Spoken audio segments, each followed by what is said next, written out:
You have completed your duty.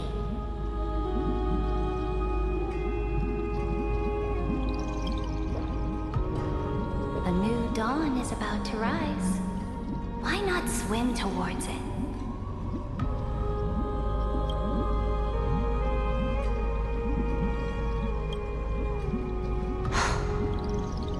You died long ago, Imperator.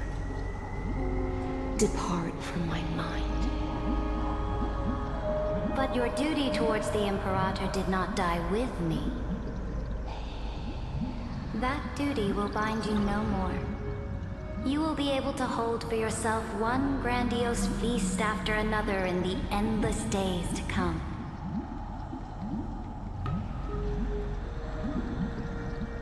So go.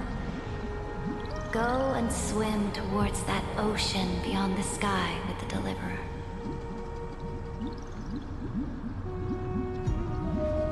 Is this? A page out of that sidekick's book. I commanded her to gift this page to you when everything finally reaches the end. What's on this page? Memories. Lifelike memories. That sidekick found me after the bloody feast 1,000 years ago and showed me her diary.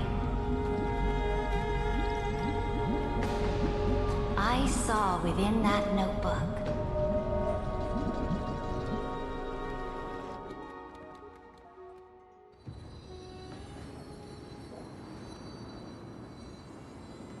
Is this that Deliverer's experience?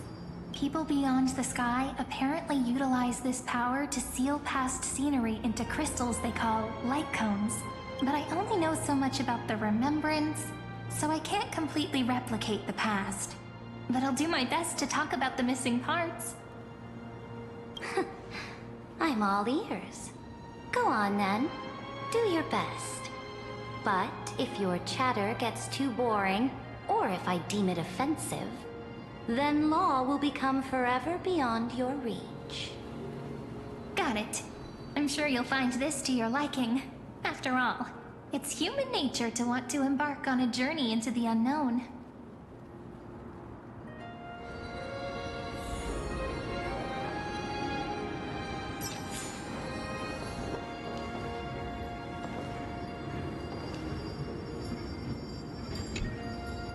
What brightly colored annals. The journey of the Deliverer's conquest. Let me partake in it. Is this a fortress in the sky? This is the first step of my friend's journey among the starry seas. This place is called the Herta Space Station.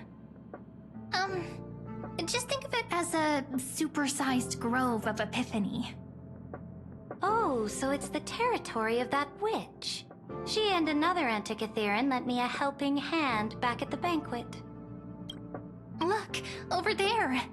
Looks like he's talking to Madame Herta in his memory. Let's go listen to what she thinks about this world, all constructed by eons and paths. Are you telling me that woman is Herta? She seems shorter than I remember.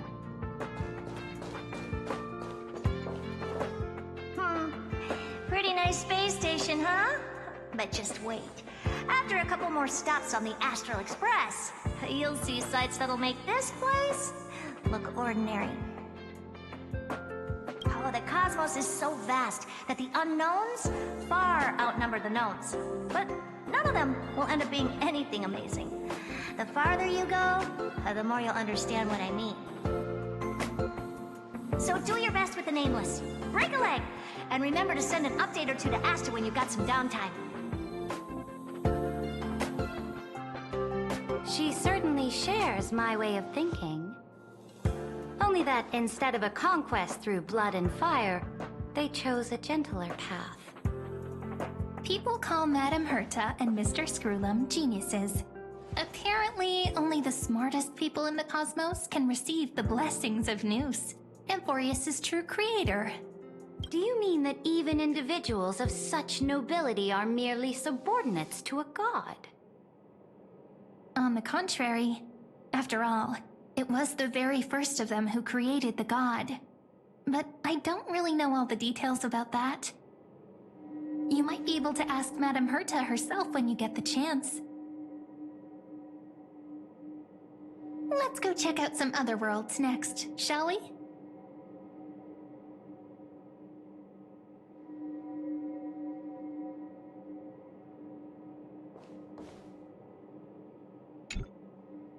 This next stop on the journey has a lot of similarities to Amphorius. A snow-covered land? Interesting. This star is named Eurillo 6. That name sounds so cold. Belobog sounds better. The girl we see here holds a similar station to you, Imperator. She's the supreme guardian of this world. A leader who took up the mantle of government during a disaster. I did not expect the Empress of this world to be so young. Well, your appearance isn't much older. The object in the distance resembles Nikador. Is it a weapon? No, it's called... Right! The Geological Reconstruction Unit. Just Georios' Titankin? Disappointing.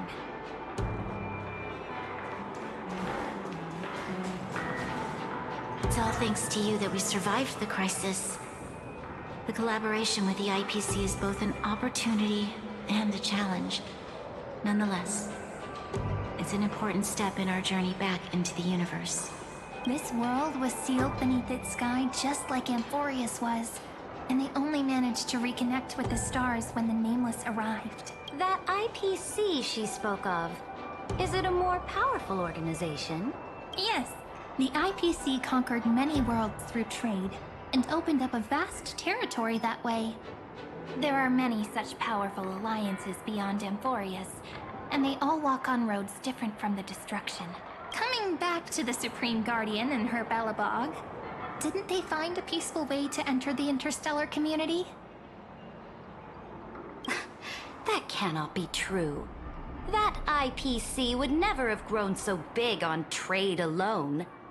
It may pretend to be a wealthy merchant with clean hands, but I am willing to bet that it grew fat on gory oppression and bloodshed. Its path of conquest must have had no mercy for the weak and would have destroyed them if needed. Are you telling me that this snowland never thought about tossing its dignity to the wind and kneeling to the IPC? I will not believe it. I will never allow the Imperator's empire to be sullied by others. Amphorius must become a power so strong that no interstellar foreigner would dare to look down upon us. Imperator, Belobog isn't as weak as you imagine. Listen. I indeed hesitated. But now I understand what we must do. Belobog must learn how to walk on her own, until she no longer needs the support of others, and can stand on her 2 feet among the stars. Even if I may not live to see it, I believe such a day will surely come. They still have their dignity intact. One day, that hope will melt through the ice and help them into a prosperous tomorrow. But the order of the cosmos is already set in stone. The old laws decree that only the strong survive, binding the weak in an unbroken chain, until they wither and turn to dust. Unless they embrace the power of the destruction. Amphorius must shatter the old law and become the new order among the stars. Speaking of the Order, another one of my friend's companions may be able to enlighten you further on that. Let's go to the next page.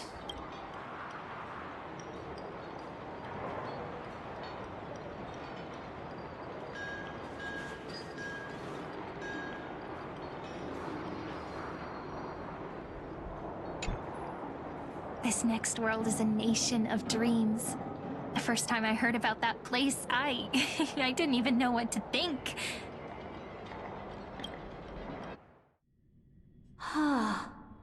Such Opulence does indeed evoke astonishment. This world is called Penacony, an eternal city built upon a land of dreams. It's also my friend's previous stop, where they went through a risky but exciting adventure. Tell me about it then. That man standing afar has wings on his head. I am truly curious.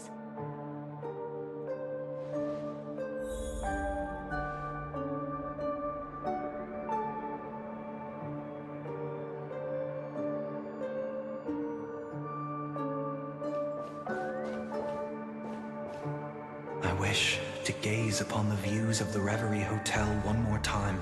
I'll be just a traveler when I come back here again.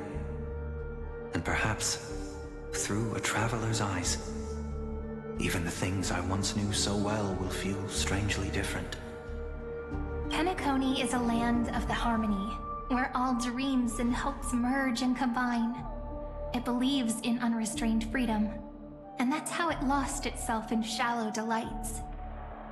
Then, this young man before you chose to rewrite its laws, using the power of the Order, hoping to shape a dream-bound paradise of perfect happiness. Yet, the paradise of my dreams remains far away. Perhaps a brief journey with the Nameless can show me more possibilities in my search for paradise. As for what Penacony should look like, it'll be up to her. No. Up to their trailblazing now. It sounds like this ideal kingdom is no more. That's right. The people chose to wake up at the end. You can't see tomorrow when drowning in sweet dreams. This individual's law acknowledged only gods and constructs, leaving no space for humanity. And yet, the fact that he could accept defeat and resume his journey shows a rare self-awareness. You are also very self-aware, Imperator. Then you must know that the world promised by the destruction also has no place for humanity. I am indeed very aware of Lycurgus's honeyed words of deceit. I have seen enough.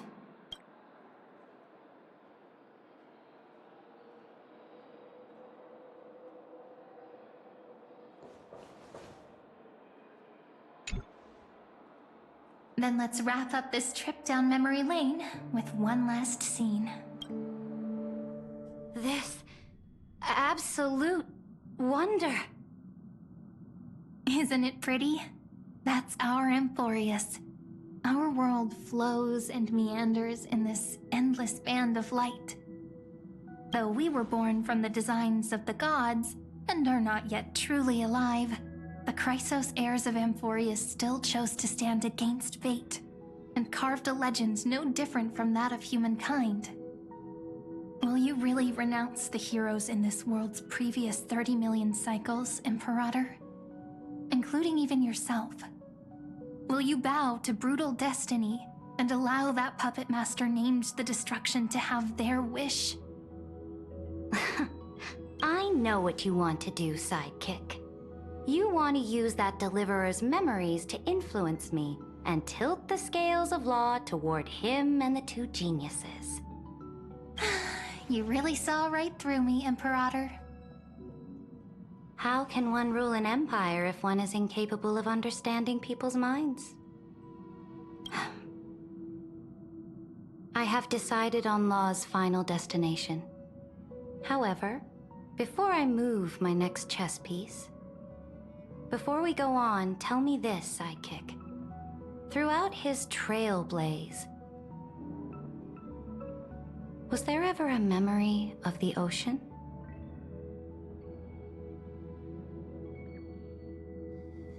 The ocean. You shall complete your conquest in the ocean at the boundaries of this world, and eternally slumber in the sound of tides. You shall eternally slumber in the sound of tides, and complete your conquest in the ocean at the boundaries of this world. Our prophecies aligned as flawlessly as a sea snake circling upon itself. Like the circulating ocean current. Like our two fates. Like Amphorius itself.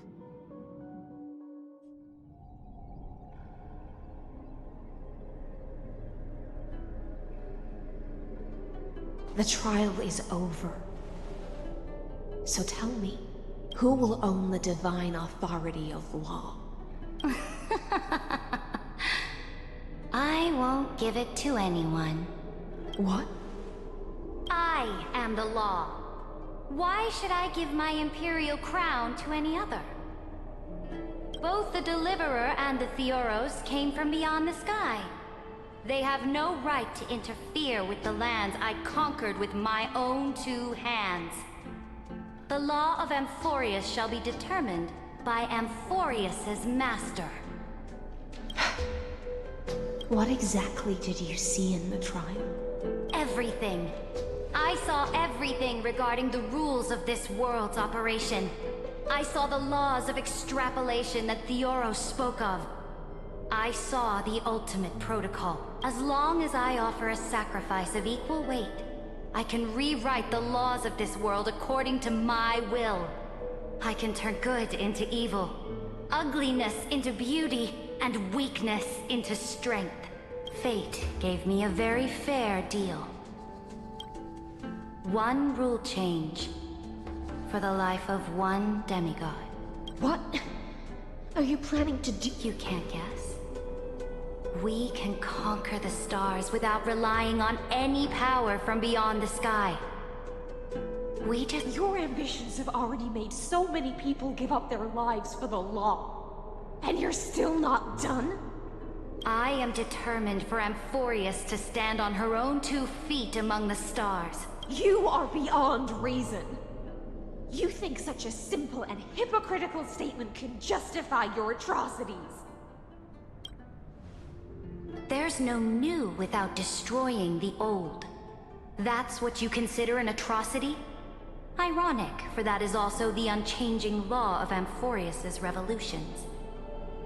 Ever since the Flame Chase prophecy resounded in the distance, fate has decreed for the Chrysos heirs to ignite our blood and illuminate this dark age.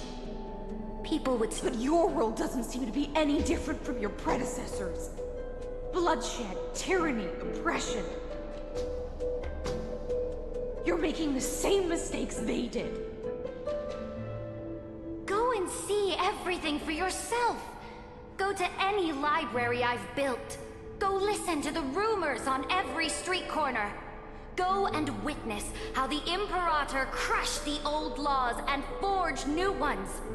Go and see what my conquests brought to this world. I cleansed the Chrysos War's filth, and mended all the conflicts left by the Era Bellica. I restored Akima's might, and allowed mortals and Chrysos heirs to face each other as equals in the Council. I punished all sins, and rewarded all achievements. I smashed Talantin's shackles, united humankind to save themselves, and started the Flame Chase era. That's what the Imperator has done in her glorious life. So now, hearken to my final words. History will eventually forget Ceridra. But it will never forget the Imperator's people, or the Flame Chase era she began. Final words. Amphorius is about to be destroyed. There's no time left for pointless debates. There is only one law I want to overturn to aid the final battle of deliverance. So I will only offer the life of one demigod. In the name of the Imperator, I command you one last time, Electra. Either sacrifice yourself for conquest, or... Thus, the Imperator concluded her final speech.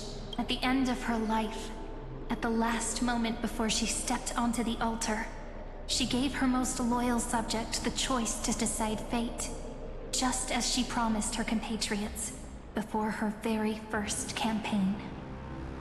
My blood flows in you now. Heroic compatriots, follow me, and we'll seize fate's reins! The Imperator fell. Some say that the Dux Gladiorum turned traitor and killed her liege. Some say that she imprisoned the tyrant in a shallow pond of water, then left. There are countless stories about her death.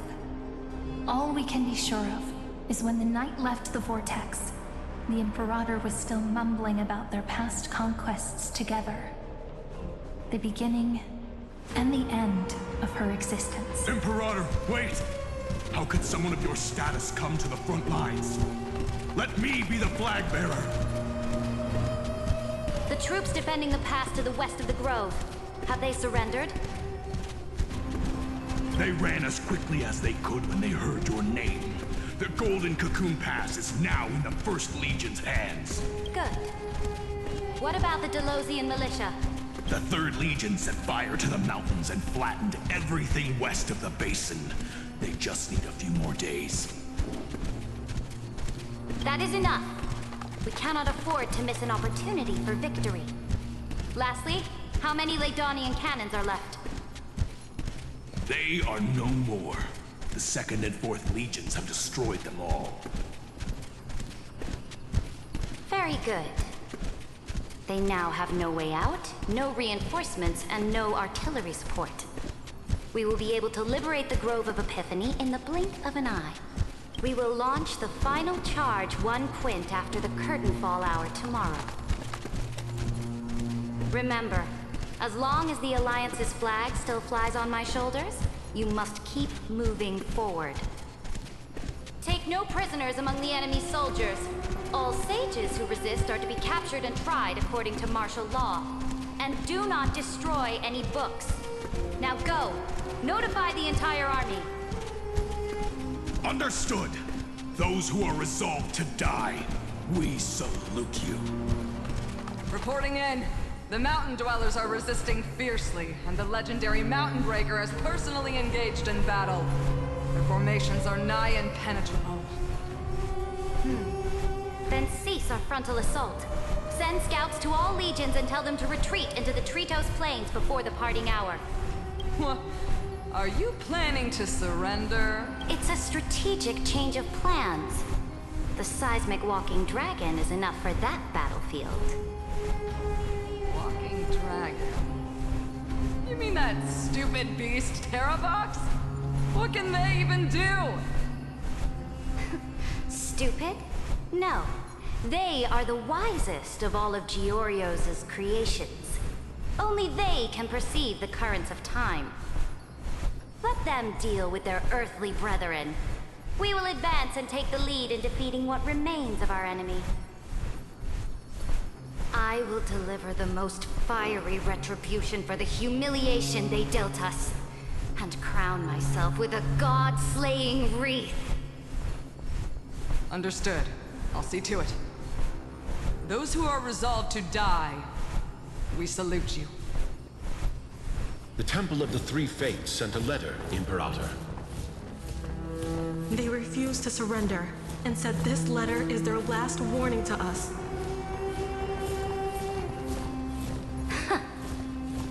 Tell the commanding officers not to launch any attacks unless they receive the Imperator's handwritten approval.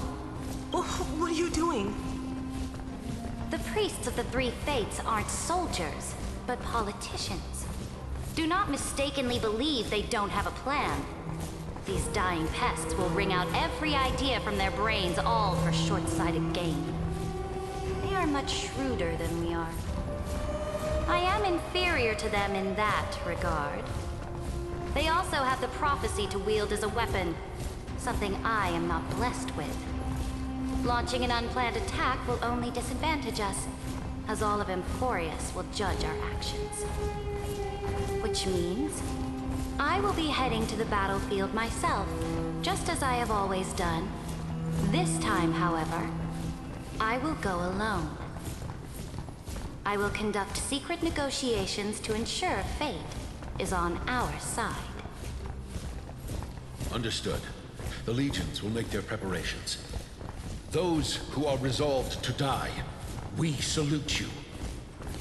Why are we not allowed to march out with the army, Imperator? This will be a long voyage with no return. Those of you who bear the prophecy cannot come with me. Why are you personally leading this battle if it's doomed to fail? The Flame Chase journey cannot be without a leader. That is correct. The Empire will be without a head when the Imperator falls. But remember, as long as you seize the right opportunities, even a chaotic game will remain winnable. My departure will create a long staircase for you. You will understand what I mean when news of my death reaches your ears. Saridra, is our journey about to be over? Destroy the old laws and forge new ones. My conquest has reached its limits within the borders of Amphorius. Since the prophecy already decreed that the Imperator would never conquer the stars as she wished, I will bow out here and try no more. More Chrysos heirs bearing divine authority will be born, and many more heroes will arise. Will they demand peace or war? Will they resist tyranny, or become the next Imperator? I do not care. The children of the future will decide for themselves. Do not mourn for me. Anyone can kill the Imperator. But the only one who can truly destroy her is Saridra. At the end, I faithfully recorded the most important battles in the Imperator's life. Her conquest was about to be completed at this point in the story. However, for some reason, a memory suddenly entered my mind just as I was about to put down my pen. It was a journey on a fantastical train. I had the honor of having a heart-to-heart conversation with the Imperator under the stars. And I asked her this question at the end of that discussion. How do you want history to remember you? As a hero who gave up her life for the Flame Chase? Or as a tyrant? She answered so quickly, as if she had made up her mind long ago. I would rather be forgotten than be defined.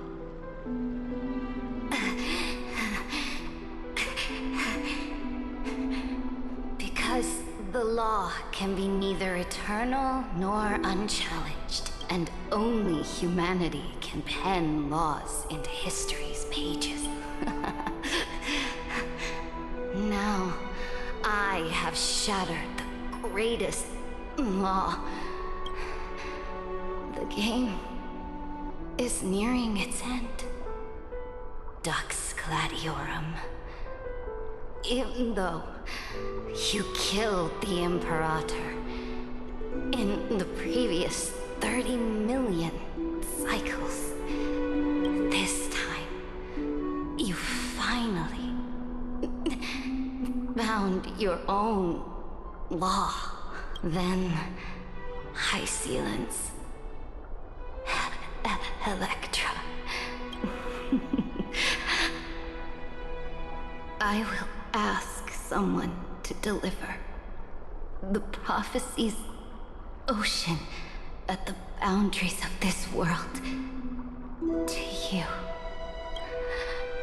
Will you choose to swim into that ocean? I do not care. Do not care. The Imperator muttered about her conquests, and news of her death spread in the city. Freedom! Liberty! The tyrant is dead! Go! Shout this news in the streets!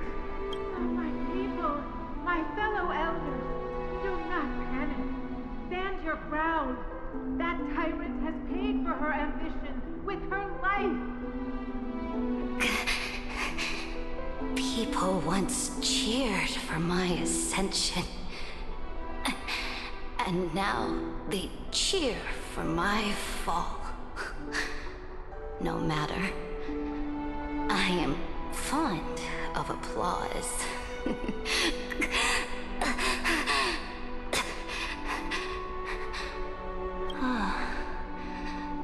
I see the cosmos. The battlefield that I cannot reach. I will return in the next cycle. The stars will hear my legion's war drums. Hear the great name of the Imperator. Hear Florius's surrender.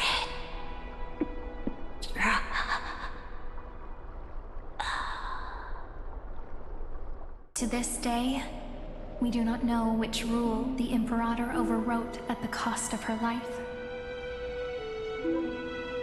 Perhaps the truth will only be revealed at the moment of checkmate, just like every chess game she ever played. We only know her death inflamed Akama. On one side of the city, those who defended liberty toppled her statues to the ground. On the other side, her supporters put themselves between the masses and her monuments, declaring loudly that the Sovereign is still among the people. It is said that golden blood congealed into the same letters everywhere they fought. It was the name borne by Akama's first and final Sovereign, the Imperator Saritra. But the one who bore that name did not see any of this. Her gaze was cast far away, and the sound of tides in her ears drowned out the people's cries. What was the Imperator thinking about in that prophesized ocean at the boundaries of this world? In that shallow puddle of stagnant water, was she reminiscing about her past conquests? Or repenting for the millions killed for the plane chase? It was neither. The Imperator only saw how the surface of the water gleamed like that crude chessboard, dissected by light and shadow in the afternoon when her teacher played against her for the first. Look at this chessboard. What do the pieces look like? They are strangely beautiful. They look like the stars in the night sky ablaze.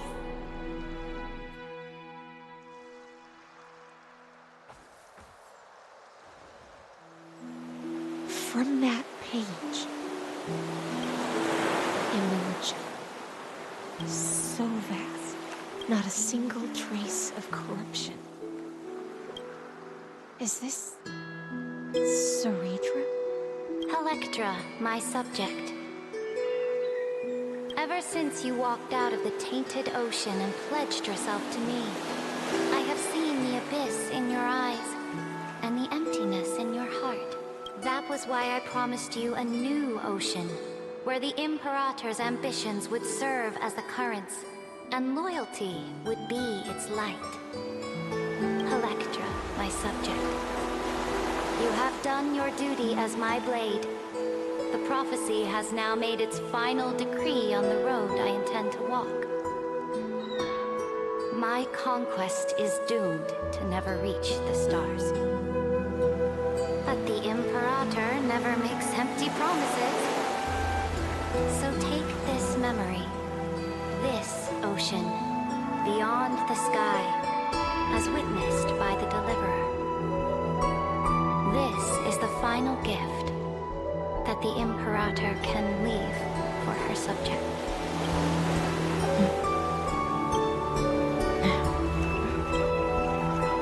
When I was still a fish in the ocean, I always felt so genuine swimming through the waters. But once I stepped on the land, I found myself caught in a play. Every land dweller wore a mask in their life. So I, too, donned a costume and tried to find my role in this show. I became your blade in war and the violin strings at banquets. Do you still not get it? I do not long for the oceanic depths of my homeland.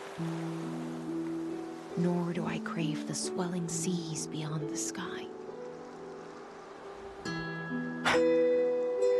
Perhaps even I don't know what I want. I still don't know where I should swim to even at the end. But I know one thing right now. A fish is simply a fish. And she can never leave the ocean she's in. But whether under the ocean or on land, we two prisoners who can never escape this cave can still look outside the cave and see the stars. I have to admit, the 12-factor simulation of life in this experiment has far exceeded my expectation. Make your choice then, Senior Society member. Do you want to keep walking down the wrong path and be remembered for your incorrect conclusions? Or do you want to return to the audience's seat and give yourself, Amphorius, and the entire cosmos a more fitting end? I must refuse. A dead man never fears death. Did I not make myself clear? Have you forgotten about our dear Lord of Silence? You wouldn't want her to consider your 8 other clones as cancers within the erudition and chop them all up, would you? Your logical deductions are vastly different from mine. Therefore, allow me to provide one more academic lesson, my peers. Why don't you look beyond this world, just as the Chrysosayers did? Re-evaluate your calculations and take into account all enemies in the upcoming war among the eons. Amphorius is not a place where 3 paths entangle, but where 3 paths fight to the death. You used Memoria to resist me, but did you not consider the possibility that the Remembrance and their children might have taken this opportunity to join the fray as well?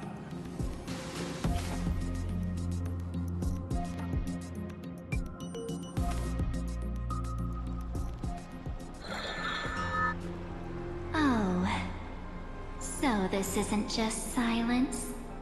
It's the answer. What was the last thing he said to you before you parted the waters at the Scale Gorge waterscape? A tricky question, but one with a simple answer. He didn't say anything back then. That's correct. And now I'm sure. You are not March 7th. There's no way she would remember that detail.